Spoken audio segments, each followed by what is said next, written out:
In 2020, Waikato saw 61 days of drought in a row. For the region's many farmers, it was devastating. Some had to cull stock early because their paddocks were too dry to grow grass, overloading meat processors and causing long delays at the freezing works.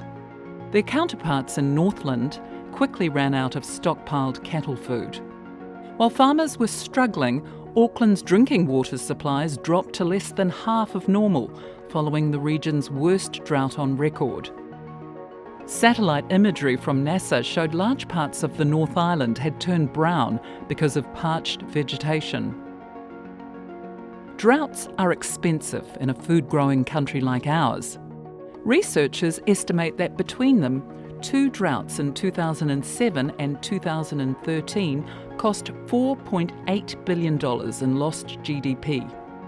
$800 million of that was because of climate change.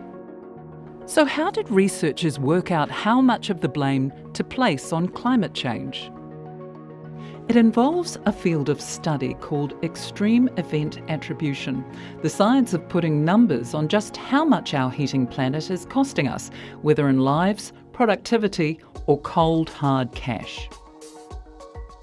By running scenarios on powerful computers hundreds or thousands of times over, scientists can say that, for example, the droughts that fueled the Australian bushfires were made about a third more likely by climate change.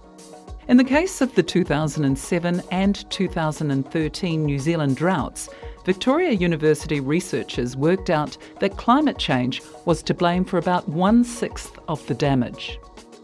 You see, warmer air holds more moisture, slurping it out of the soil and vegetation. This means drier pastures and lower flows in streams and rivers, which in turn means thirstier crops and hungrier livestock. For households, it means water restrictions, like leaving the car dirty and the tomato garden unwatered. In future, droughts are expected to get more extreme in many places. In most of the country, hotter summers could mean drier soil heading into the growing season. Some regions, such as Northland and Gisborne, are at risk of back-to-back droughts because they don't get a lot of rainfall during winter either. While the main drought driver is expected to be warmer air, changes in rainfall will also affect things. Climate change could make our rainfall patterns more lumpy, like a bunched-up feather duvet, clumping up heavily in places while stretching painfully thin in others. It's expected to mean less rain for some already dry regions, such as the far north and the east coast, and heavier downpours in some already wet regions, such as the South Island's Westland. In other words, more rain right where it's least wanted, and more dry in places that are already parched. When the heavens finally open, it doesn't mean the problems of drought will be over. A sudden flush of built-up contaminants after a long drought can pollute waterways and make swimming less appealing. Drought can also make soil dry and shrink. Dry, sunken soil can't absorb much water, so the first downpour during a drought tends to run straight off the surface rather than absorbing into the ground. And ironically, droughts themselves can worsen the root causes of climate change, causing, you guessed it, worse droughts.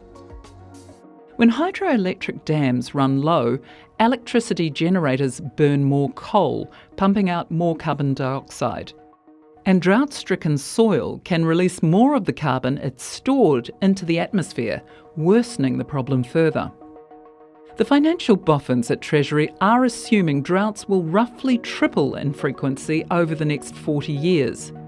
That's something they factor into the forecasts of the country's finances. Top climate scientists say more droughts are coming, and the worst effects could be seen in some of our strongest farming regions. For example, eastern parts of Waikato.